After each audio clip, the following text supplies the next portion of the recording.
القرار اتخذ خلاص، رفع الإيجار 20 مرة ومهلة 5 سنوات. يا ترى ايه الجديد في مشروع قانون الإيجار القديم؟ يا جماعة الخير، أخيرا وبعد سنين طويلة من الجدل والشد والجذب بين الملاك والمستأجرين، موضوع قانون الإيجار القديم قرب يتحسم. ده موضوع شاغل بال ملايين في مصر، وناس عايشة على أمل إن حقوقها ترجع، وناس تانية خايفة على سقف بيتها اللي بقى جزء من تاريخها وذكرياتها. الرئيس عبد الفتاح السيسي بنفسه وجه الحكومة انها تراعي البعد الاجتماعي في اي تعديلات، وده كلام بيطمن قلوب كتير. يعني الموضوع مش مجرد ارقام وقوانين، لا ده في حياة ناس واسر هتتأثر. الدكتور مصطفى مدبولي رئيس الوزراء أكد على كده وقال إن الفترة الانتقالية المتوقعة لإنهاء العقود هتكون أكتر من 5 سنين، وده عشان الناس تلحق توفق أوضاعها ومحدش يتزنق فجأة.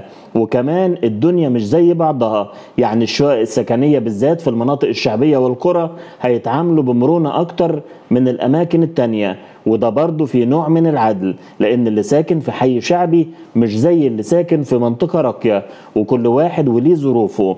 مجلس النواب هو كمان مش ساكت، لجنة الإسكان عملت 8 جلسات لحد دلوقتي، 8 جلسات استماع مكثفة، وجابت ممثلين عن كل الأطراف، وجابت وزارات وجهاز إحصاء وحقوق إنسان وذوي الإعاقة، حتى الملاك والمستأجرين والنقابات. واللجنة دي ناوية تكمل جلساتها عشان يوصلوا لصيغة ترضي الكل، يعني في محاولات جادة عشان محدش يتظلم. ومن الحاجات الحلوة اللي اتقالت ان القانون الجديد هيضمن أولوية للمستأجرين الحاليين انهم ياخدوا وحدات في مشاريع الإسكان اللي تبع الدولة، ودي هتكون مدعمة على 30 سنة، ودي خطوة مهمة عشان ما يبقاش فيه ناس تطرد في الشارع. بس في نفس الوقت في تحذيرات قوية من ان اي تأخير في اصدار القانون ده ممكن يعمل فوضى قضائية وتكدس قضايا في المحاكم، وده محدش يتمناه.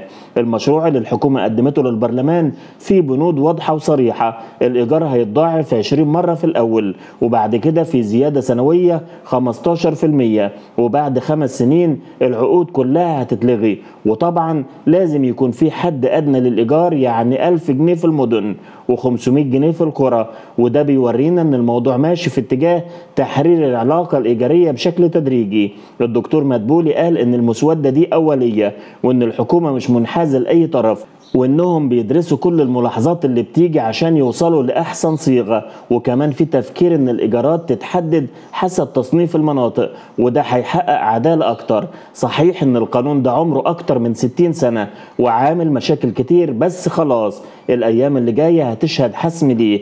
ده مش مجرد قانون بيتغير، دي حياة ناس بتترتب من جديد، وربنا يكتب الخير للجميع.